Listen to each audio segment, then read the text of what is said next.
Ma'asyiral muslimin, marilah kita sekarang membuka diktat itu.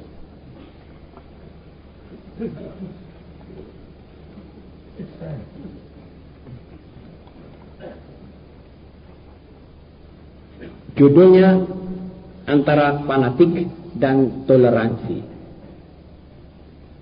1. Sinandung gerejawi. Sinandung itu bahasa Indonesia artinya nyanyian yang dimaksud oleh penyanyi untuk menghibur dirinya. Itu namanya sinandung atau nyanyian lah. Pada suatu sore hari tanggal 27 Juni 1954 dari gereja All Souls Church di London terdengar nyanyian sebagai berikut. Let the sound go round the earth, over land where slums sway, darkly root over home and herds, cast their bonds away. Artinya, biarlah nyanyian ini berkumandang di sekitar jagat, di atas negara-negara di mana Islam timbul berkuasa. Bersemayam padanya kegelapan di setiap tempat dan rumah. Lemparkanlah segala yang mengikat mereka. Ma'asyiral muslimin, saudara jangan heran. Jangan khawatir. Ini suara yang terkeluar, yang tidak terkeluar lebih banyak. Yang penting kita syukur bahwa kita tidak sembahyang dan sholat pakai ayat, pakai bacaan seperti begini. Ini tujuan mereka. Dan kita, saudara-saudara, harus mengerti kewajiban kita. Kalau mereka mengatakan lemparkanlah segala yang mengikat mereka, yakni lemparkan ikatan agama, ikatan adat istiadat, ikatan kebudayaan, ikatan moral mereka. Kikislah itu semua. Jadi sambil menyanyi, mengatakan biarlah nyanyian ini mengembara di seluruh dunia. Dunia, dengarlah nyanyian ini. Saudara tahu habis nyanyian ini, habis mereka sembahyang di gereja, TV di Inggris memuat ini. Semua orang Inggris dengar. Ini suara, satu suara dari bermacam-macam suara. Entah berapa ratus ribu gereja di dunia. Dan apakah saudara mau kumpulkan suara-suara seperti itu dalam buku saudara? Tidak. Cukup kita ketahui satu contoh. Yang lain banyak. Tapi kita sebagai muslim harus hati-hati terhadap agama kita. Ini niat mereka begitu. Dalam negara-negara di mana Islam timbul, bersemayam pada kegelapan di setiap tempat dan rumah. Alhamdulillah kita tidak merasa gelap. Alhamdulillah kita tidak merasa gelisah. Alhamdulillah kita merasa senang, bahagia. Bahagia mendengar nama Muhammad SAW. Orang-orang negro di Amerika yang kulit hitam itu sudah 400-500 tahun masuk Kristen mereka. Sudah mapan di dalam agama Kristen. Lebih dari 4 abad mereka sekarang keluar dari agama itu. Mengatakan ini loh Bibelmu, kami kembalikan. Kembalikan tanah air kami ini, jangan dijajah.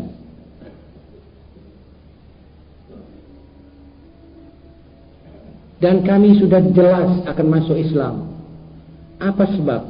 Sebab kami orang yang kulit hitam ini dhaif. Orang semua benci kepada kami. Orang semua menyiriki kami sebab kami kulitnya hitam. Katanya mereka, hidungnya pesek, semua orang tidak senang kepada kami. Tetapi ada satu manusia menemukan kami setelah kami hilang di dunia. Hilang sebagai bangsa di dunia. Siapa yang menemukan kami? Muhammad SAW. Dia yang mengatakan la fadla li abyadha ala aswad illa bittaqwa. Tidak ada kelebihan orang kulit putih dengan kulit hitam, melainkan dengan takwa. Tidak ada orang Arab lebih afdal dari orang hitam kecuali dengan takwa. Standar afdaliyah menurut manusia itu adalah takwa. Itu manusia yang menemukan kami. Kami Muslim. Dan kami akan habiskan semua kulit hitam ini menjadi Muslim di Amerika. Begitu suara lantang dari Irja Muhammad. Dan sekarang anaknya disekolahkan di Al-Azhar. Dan akan kembali sebagai da'i dan mubaligh yang ulum di Amerika. Ini suara golongan itu. Alhamdulillah saudara-saudara. Dia mengerti. Dan mereka mengerti karena hidayat Allah sudah menghampiri mereka. Kenapa kita mesti ragu bahwa kita dibebaskan oleh Muhammad SAW? Coba renungkan orang-orang di antara kita yang tidak beragama Islam. Renungkan mereka menyembah arca-arca. Arca duit, arca kursi, arca kedudukan, arca perempuan, arca-arca.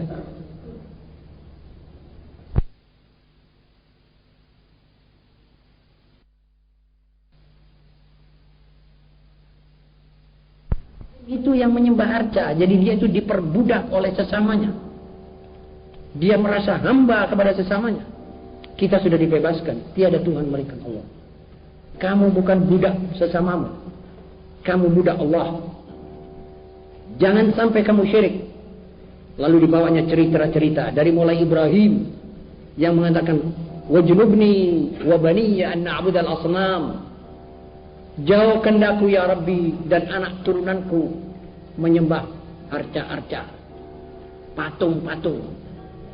Tidak patung kayu dan batu. Sekarang ini sudah tidak ada orang memegang patung dan kayu dan batu sekarang. Tapi patungnya manusia berpangkat tinggi. Patungnya seorang gadis jelita. Patungnya suatu duit yang tertumpuk di satu lemari besi. Patungnya berlian yang berkilauan. Patungnya Mercy dan tempat-tempat yang indah di dunia. Itu patung yang disembah oleh orang sekarang sehingga lupa kepada Allah. Lupa daratan. Lupa pada dirinya sendiri. Ini Ibrahim mengatakan wajnubni wa baniya an na'budal asnam. Banyak, bukan sanam wahid. Bukan satu arca, tapi ribuan arca. Antara lain yang saya sebut tadi. Patung hawa nafsu. Dia sudah menyembah hawa nafsunya. Dia egonya besar sehingga tidak ada apa-apa di dunia kecuali dia. Kepentingannya, kemauannya, tabiatnya dan seterusnya. Ma'asyiral muslimin, inilah yang saya katakan kita harus bersyukur. Kita harus bersyukur karena kita sudah menemukan kebenaran. Bahkan kita dilahirkan di tengah keluarga yang muslim dan mukmin. Ma'asyiral muslimin, marilah kita sekarang pindah kepada alinea kedua untuk membuat sedikit perbandingan. Itu tadi sinandung gerejawi. Sekarang dengar ayat Allah dalam kitab Al-Quran yang berbunyi A'udzu billahi minasyaitonir rajim. Qul ya ahlal kitab ta'alu ila kalimatin sawa'in bainana wa bainakum alla na'budu illallah wa la nusyrika bihi syai'an wa la yattakhidha ba'duna ba'dan arbaban min dunillah fa in tawallaw faqulu ashhadu bi anna muslimun. Katakanlah wahai umat, katakanlah wahai umat-umat yang telah dikaruniai kitab, marilah kita pertemukan kata sepakat di antara kita. Tiada kita menyembah selain Allah. Satu. Tiada mempersekutukan dengannya sesuatu. Dua. Dan tiga, tidak saling menjadikan sesama kita sebagai Tuhan di samping Allah. Dan apabila mereka menolak, maka katakanlah bahwa kami tetap sebagai Muslim. Ini toleransi Islam. Kita diwajibkan menyerukan ayat ini di zaman seperti ini. Dan nanti di zaman yang lebih gelap lagi fanatiknya orang terhadap Islam. Seruan kita satu, mari kita pertemukan titik persamaan. Kalau tuan-tuan ini mengaku beragama, kalau tuan-tuan mengaku mempunyai kitab suci, mari kita pertemukan. Sumbernya kitab suci itu Allah. Tidak mungkin sumber itu menerorkan suatu faham yang bercentang perenang. berkontradiksi secara diametrikal. Yang satu mengatakan, katakan aku ini Tuhanmu yang esa, lalu yang satu lagi mengatakan, katakan aku ini Tuhanmu yang tiga. Atau yang lain mengatakan, katakan bahwa aku ini sama dengan serba dewa. Tidak mungkin. Sebab sumber yang satu, dalam arti kata yang satu, penting, yaitu tauhid, tidak mungkin berbeda. Karenanya kita disuruhkan untuk mengajak. Mari kita pertemukan. Baik melalui ilmu pengetahuan yang mereka sudah capai. Baik melalui kitab-kitab dan sejarah kitab-kitab suci. Baik dari hasil penemuan-penemuan sejarah yang ada di dunia sekarang. Mari kita pertemukan. Dan aneh, saudara-saudara. Tapi memang ya tidak aneh, orang semua yang ada di dunia ini bikinannya Allah dan ciptaannya Allah. Sekarang dunia ini membenarkan Al-Quran. Jadi penemuan sejarah membenarkan Al-Quran. Bahwa patung-patung yang disembah, syahadat-syahadat dari mulai Trimurti, itu asalnya dari dongeng-dongeng kuno yang palsu dan belak. Lalu akal manusia membenarkan Al-Quran. Sekarang sejarah, akal manusia dan ilmu mantik membenarkan Al-Quran. Jadi Al-Quran ini sudah ditopang, disokogurui oleh semua yang ada di dunia ini. Jadi mereka sekarang kewalahan, tidak mempunyai sesuatu yang mereka bisa pertahankan secara ilmiah. Sebab ilmu pengetahuan membantah bahwa Tuhan itu tiga. Coba baca ensiklopedia Britannica, baca buku-buku sejarah yang besar, yang kuno maupun yang baru. Semuanya tidak ada yang mengatakan bahwa Quran ini, Tuhan itu pernah menjadi tiga. Yang mengatakan Tuhan tiga itu adalah orang-orang animis, orang-orang yang tidak mempunyai ilmu pengetahuan yang lengkap. Tapi at-tauhid adalah asal mulanya penyembahan kepada Allah melalui at-tauhid. Dan kita tidak diajar untuk dendam. Kita tidak bilang hancurkan sana, tidak pernah. Tapi mereka menuduh kita begitu, padahal suaranya begini. Ma'asyiral muslimin, kata-kata seperti yang disembayangkan, kata-kata sembayang di gereja All Church di London ini, All Souls Church ini, dia bilang pernah dibenarkan oleh satu jenderal namanya Allenby. Waktu datang ke Palestina, dia datang pertama-tama, dia cari kuburannya Salahuddin Al-Ayyubi. Dia injek atasnya kuburan itu sambil berkata, "Hei Salahuddin, sekarang perang salib sudah selesai. Dulu kamu kalahkan kami, sekarang kami datang lagi." Ma'asyiral muslimin, ini menunjukkan hati mereka, dendamnya. Tapi ini dunia berputar, saudara-saudara. Asal kita kuat mempertahankan kebenaran, maka kebenaran akan menyala, membakar semua yang batil ini. Jangan ragu lagi. Suara Allah mengatakan, serukan wahai kaum muslimin untuk mengajak kepada kebenaran. Ajaklah mereka bertemu.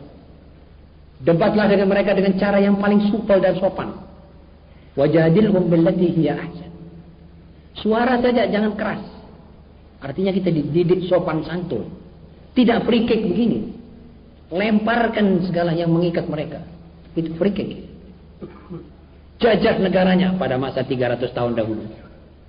Sudah kita rasakan itu semua. Waktu mereka menyuarakan jajahlah negaranya, kita sudah dijajah dan disebeti kita.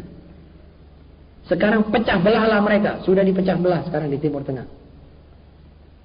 Apalagi menghadapi orang-orang yang tidak beriman betul, menghadapi orang-orang yang tidak pernah belajar tentang Al-Quran. Walaupun Arab, saudara-saudara, kalau tidak belajar tentang Quran akan ditekuk-tekuk oleh kekufuran.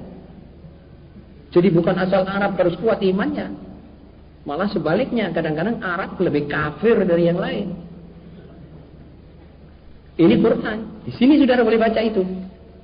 Makanya saya bilang, baca ini dan pelajari. Lalu saudara, lah buktinya apa? Nah, ini buktinya sekarang.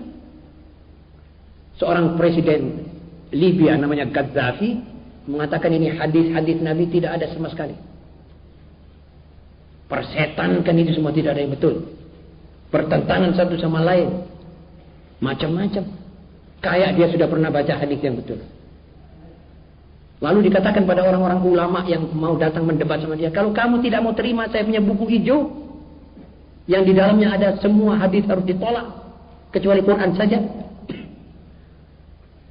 Dan semua kitab-kitab fikih yang ada ini adalah ciptaan otak manusia ulama fikih itu, bukan ciptaan Allah. Sama juga dengan ciptaan-ciptaan undang-undang barat. Kalau kamu tidak mau terima saya punya buku ini, saya akan bawa buku merah, bukan buku hijau, buku merah, yaitu bukunya Karl Marx. Ini baru, betul. Nyata benar. Dan tidak mau ditegur. Kalau ditegur, memukul, membunuh. Ini saudara-saudara karena akibat tidak baca Quran dan tidak tahu apa hadis. Lalu tanyakan padanya apa fungsi Nabi Muhammad SAW. Kalau Allah menurunkan mengatakan wa aqimus shalah, ya apa kita sembahyang zuhur? Ya Gaddafi.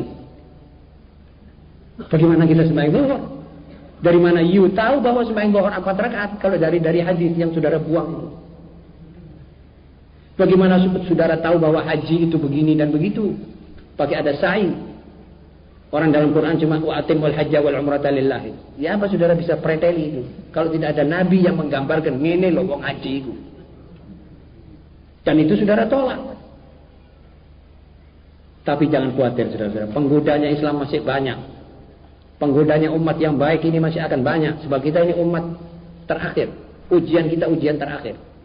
Habis ini kita total menang insyaallah subhanahu wa ta'ala.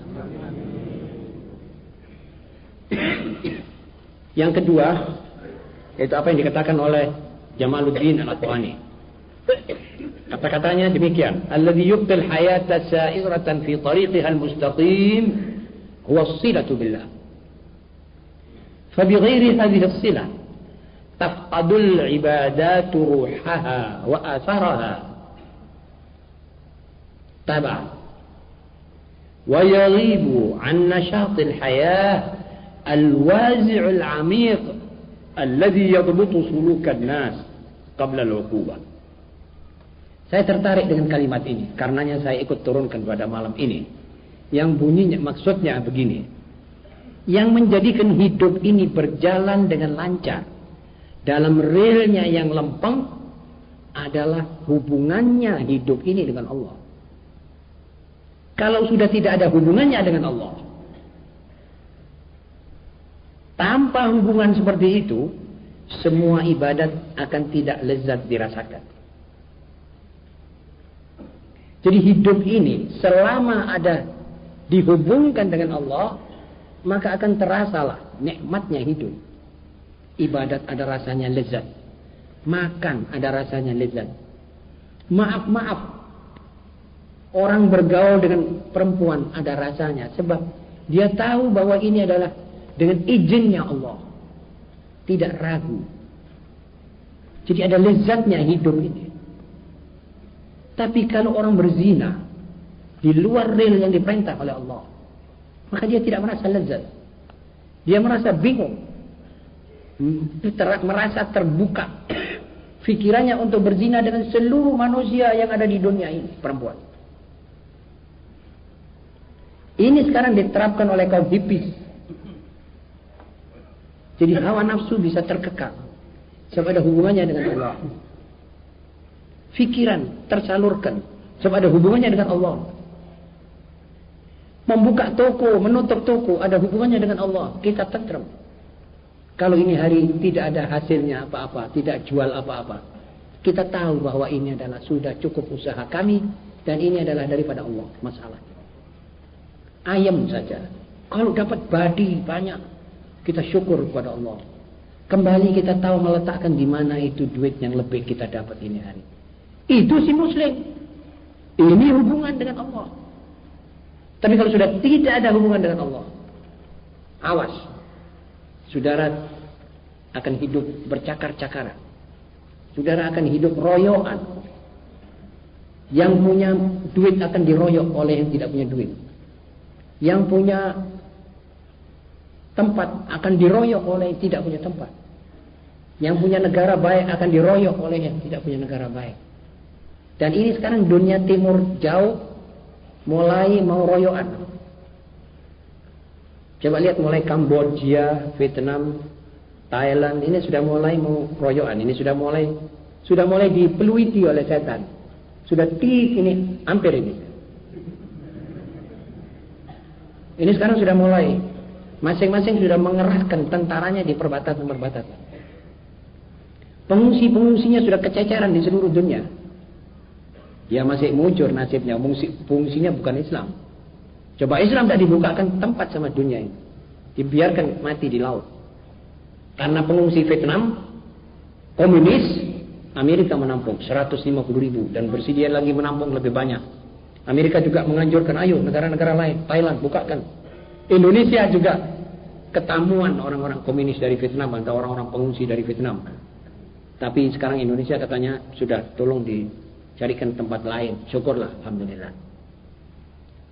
Ma'asyiral muslimin, syukur mereka habis tawuran habis-habisan, berkececeran tapi bukan Islam. Coba Islam tidak dapat tempat. Lah kok Islam tidak dapat tempat? Iya, sebab dimusuhi oleh internasional. Ditakuti, dimomoki. Kalau saudara tanya apa sebabnya kita dimomoki, kita tidak punya apa-apa, ya sudah begitulah. Wataknya jahiliyah, melihat muslim ini lawan. Takut dia melihat muslim. Apalagi kalau saudara sholat betul, puasa betul, ibadah betul, sedekah betul, Masya Allah. Wibawa saudara ini akan mungkin menyebabkan hati mereka itu anjlok jantungnya. Mungkin jebol jantungnya orang-orang kafir ini kalau saudara betul-betul. Mungkin saudara ini kelihatannya kita semua ini ya sederhana sekali. Quran tidak ada yang mengerti betul, hadis tidak ada yang baca betul, tidak ada yang amalkan betul. Kalau yang hafal tidak ada yang membacakan betul. Jadi cuma yang hafal ya pokoknya qurra'nya bagus. Lamanya ya apa? Belum tentu. Kadang-kadang amalnya qurra' itu sudah di dalam qiraahnya bermaksiat kepada Quran.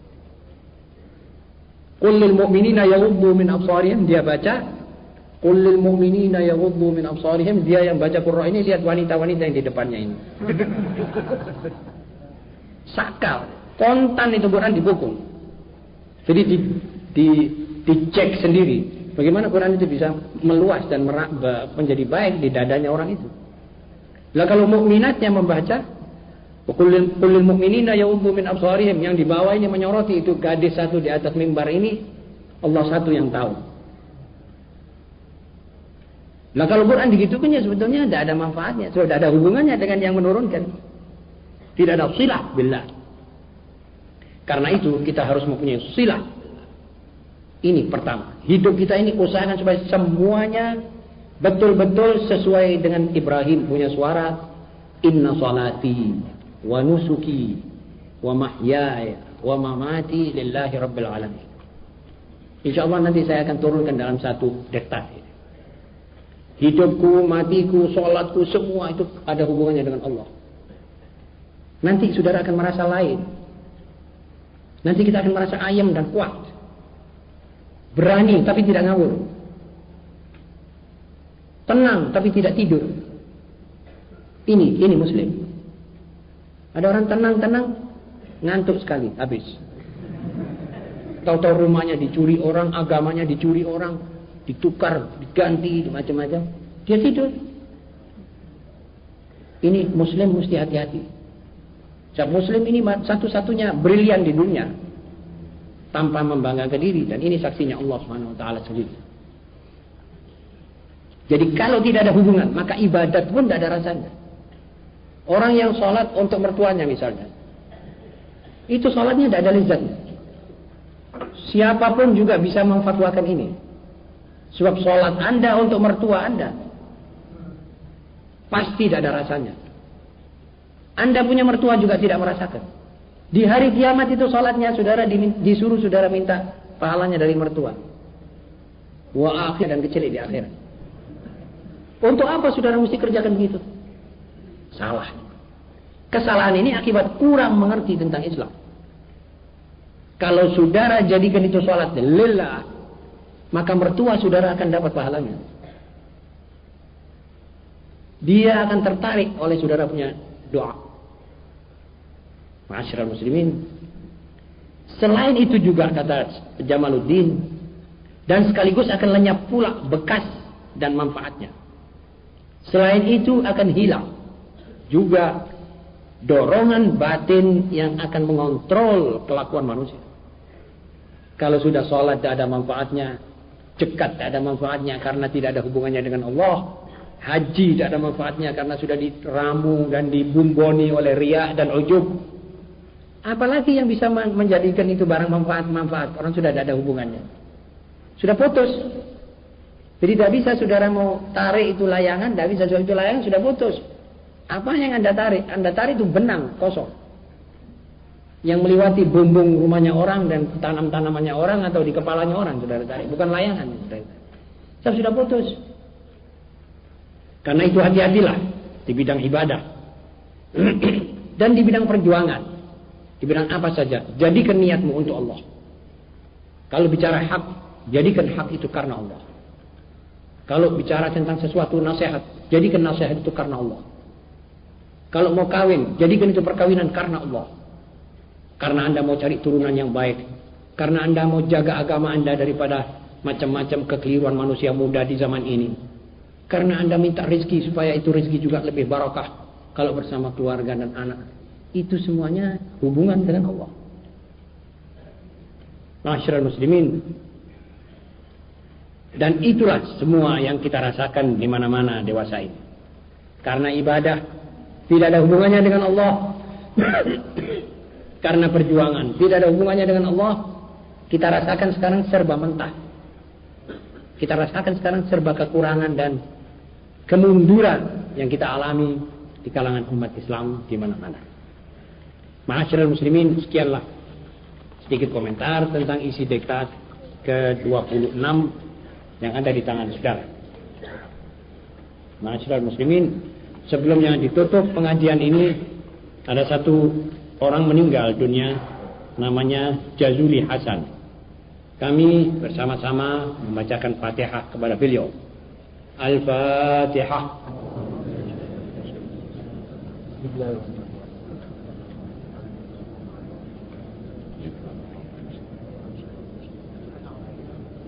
Bumi alaihim waladhdallin, amin. Allahumma ighfir lahu warhamhu wa'afihi wa'fu anhu wa akrim nuzulahu wa wasi' madkhalahu wa ghassilhu bil ma'i wal thalji wal barad wa najjihi min al khataaya kama yunqqa thawb al abyad min ad danas wa abdilhu daran khairan min darihi wa zawjan khairan min zawjihi wa qhihi fitnat al qabr wa 'adab an nar. Wa sallallahu ala sayyidina Muhammad. Alhamdulillahi rabbil alamin. Ya rabbana zarrabna bi annana tarabna annana asrafna علينا ربنا واغفر لكل حوضة واستر لنا العورات وآمن الرواتي واغفر لوالدينا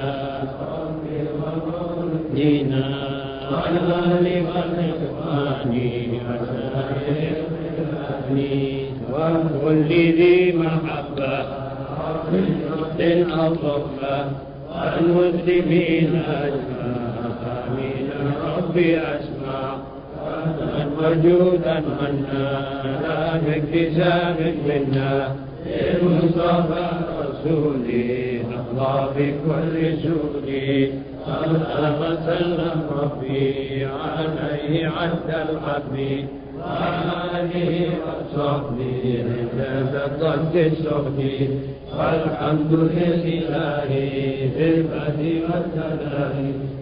سبحان ربك رب العزة عما يصفون وسلام على المرسلين والحمد لله رب العالمين.